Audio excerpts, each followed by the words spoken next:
बात करते हैं पश्चिम बंगाल के कैश कांड की।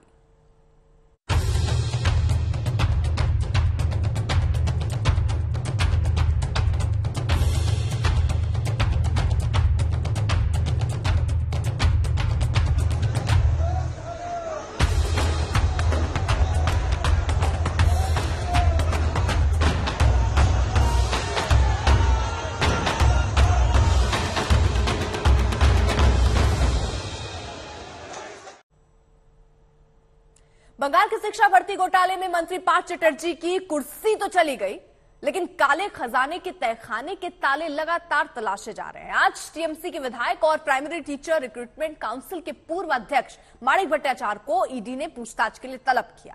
साथ ही पार्थ और अर्पिता के उन ठिकानों पर पड़े ताले की चाबी तलाशी जा रही है जो काले करप्शन के तहखानों को खोल सके। एक दिन पहले बेलगोरिया के 2 फ्लैट में छापे में 28 करोड़ तक का कैश और सोना बरामद किया गया। कोलकाता के चिनार पार्क स्थित फ्लैट पर भी रेड हुई, लेकिन वहां से अब तक कुछ बरामद नहीं हुआ। उधर बढ़ते दबाव के बीच ममता ने पार्थ को मंत्रिमंडल से बाहर का रास्ता तो दिखा दिया, लेकिन टीएमसी से छुट्टी का दबाव बढ़ता जा रहा है।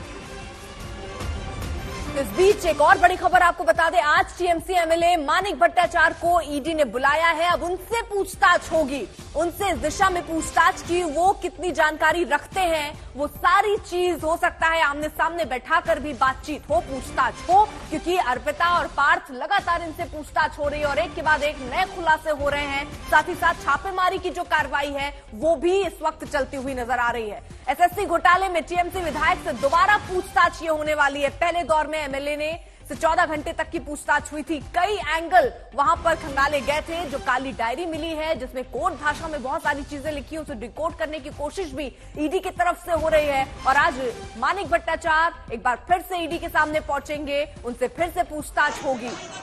तो काली कमाई के राज क्या है, कहां से ये पैसे आए और कहां कहां ये पैसे भी मौजूद हैं, अब ईडी लगातार जांच आगे बढ़ा रही है, रेड करती हुई नजर आ रही है। अलग अलग जगहों पर छापेमारी हो रही है। जिस दिन दूसरे फ्लैट से अर्पिता के कैश बरामद हुआ, उसी दिन 6 अन्य जगहों पर भी कार्रवाई चल रही थी। और अब फिलहाल जो रकम पहुंची है वो 50 करोड़ की। हालांकि ईडी की तरफ से कहा जा रहा है कि 120 करोड़ का गबन हुआ है, ये दावा ईडी की तरफ से है। और ये कहा जा रहा है कि अभी सिर्फ 50 करोड़ रिकवर हुए हैं, अभी 70 करोड़ रिकवर होना और बाकी है। और इसीलिए अलग अलग जगहों पर छापेमारी हो रही है। हालांकि कल भी छापेमारी हुई, लेकिन कैश जैसी तस्वीरें हमने देखी थी वो बरामद नहीं हुआ अर्पिता के 2 फ्लैट से जो पैसे मिले। हालांकि अर्पिता अब ये स्वीकार रही है कि ये पैसे पार्थ चटर्जी के ही है और वो उनका घर इस्तेमाल करते थे पैसा रखने के लिए।